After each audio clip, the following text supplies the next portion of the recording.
Out in the garage working on the Firebird project, and if you want to see another video on it, there is one in the description or something like that. Anyways, this car's a 99, but this basically applies to any 97 to 02s. Mounting gauges in 4th gen Firebirds is kind of a pain in my opinion, because really the only option you have for mounting gauges is A-pillar. I'm really not a fan of A-pillar pods because your A-pillar is so close to you because the windshield's laid back so much versus like a G-body where it's more vertical. And your hand is right here, which is pretty close to the A-pillar. And I don't really like advertising the world, hey, I'm a boy racer, I've got a gauge pod. There really isn't room, you know, if you're running a stock gauge cluster and vents. I mean, putting the gauges in the vents can be good. My 97, I actually had my wideband here, but since these gauges or these AC vents are all in nice shape, my 97, this one was actually broken, so it made a good excuse to put the gauge there. If you have HVAC and radio, you can't really put it there. You can kind of put it on the dash here, I suppose, but where I had my boost gauge previously was down here. So my 97 had this blank I'm poor panel and the second gear start because it's a V6 car. But you can get this out of V8 cars, you know, this type of panel. Probably won't have the second gear start switch because that's a 3800 thing, but you can use your hole saw, you know, 2 1/8 inch hole saw, cut your hole and put your gauge there. I want to have a boost gauge and a wideband, and since I'm not putting it up there, the only option is to put it down here. This car actually had the junk holder, you know, to put your change and random stuff, and that just slides in right here. It also has cigarette lighter or accessory power. Well, you also have one down there. So because I don't need to smoke and charge my phone at the same time, what I decided to do is 3D print up this little bracket, and I'm going to paint it still, but I designed this up, 3D printed it on my resin printer, so it doesn't have all the lines and stuff that you typically get with your thermal melty printers. And then I put the same brackets on the bottom to hold it in. I've got the little ledge around, and then I've got a bracket up top for reuse, the same spring clip to hold it in. So this will require removing the cigarette lighter and cutting a hole bigger, but at least test fitting it so far, I have put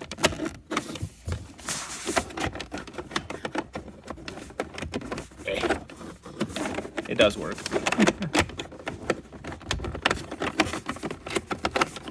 See, there we go. So I need to obviously do some trimming, but that gives me room for two 2-inch, 2 1/8, whatever you want to call them, gauges.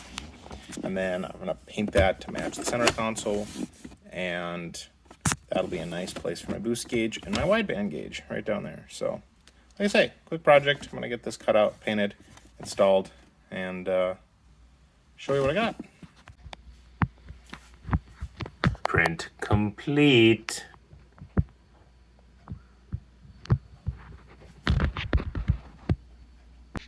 Okay, pulled it off the printer, and it's got all the resin goo on it still. But I'm gonna chisel it off and then put it in the wash basin and wash it on the cure station for a little bit. And we're gonna drop it in there.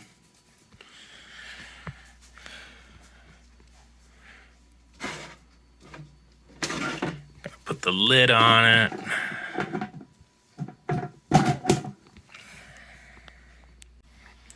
We're gonna wash it for about 8 minutes.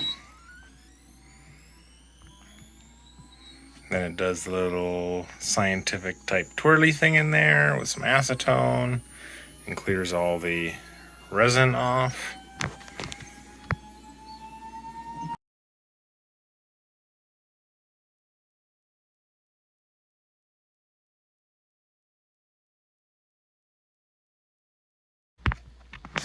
And we're placed in. So, like I said, you got to cut this portion of the console out.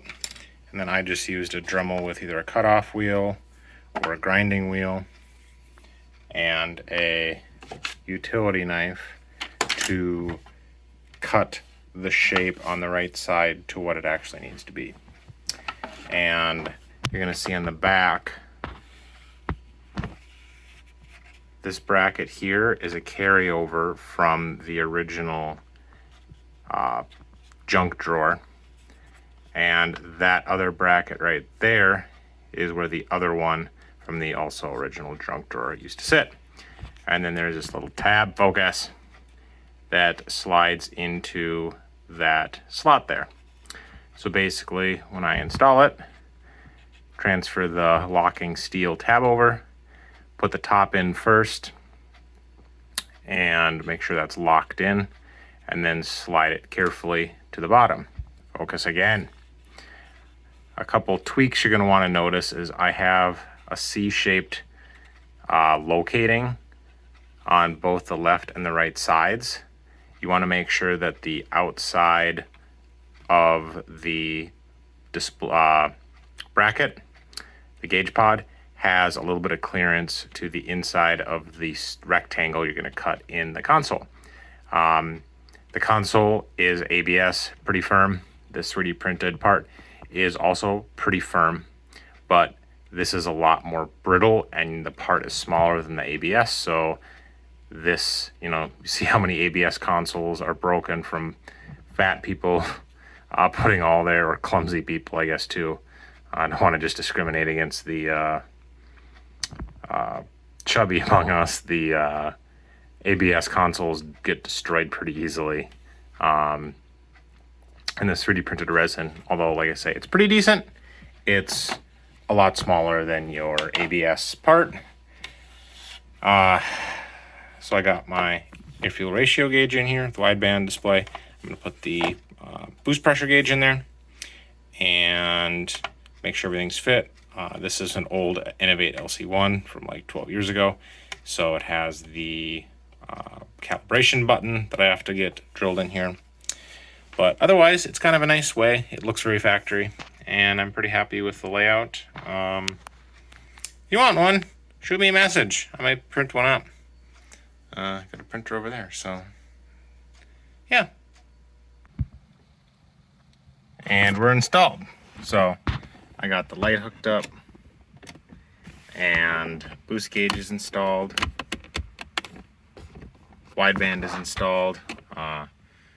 Don't hate on me too much. I have a new sensor coming, so I don't even have the sensor hooked up. So it's just doing the whole, hey, I don't have a sensor here flash. But yeah, it fits in there really nice with the shifter all the way in park. Obviously, you kind of cover up the wideband, but in drive from the driver's seat, you can see a pretty nice line of sight to it, and it looks very factory. And you still have the cigarette lighter power port down there. So overall, pretty darn happy with it. It's kind of a drop-in fit, and you still have all your nice AC gauges and all your AC instead of gauges. You don't have that crazy A-pillar pot up there. So yeah, like I say, if you want any of these, shoot me a message. I can probably print you up one. If you want me to paint it, but honestly, I just left it the natural gray. I probably will go ahead and paint it in the future, but for now, I'm just happy to have a mount for my boost gauge from 12 years ago when I bought parts store gauges, because I didn't really have the internet. I don't know, I just didn't want to spend money on the internet when I had the local parts store I was, I guess, trying to support. I don't know, but yeah, sweet. And you probably heard that neighbor's 12 valve Cummins drive by. So yeah, that's all for tonight in the garage.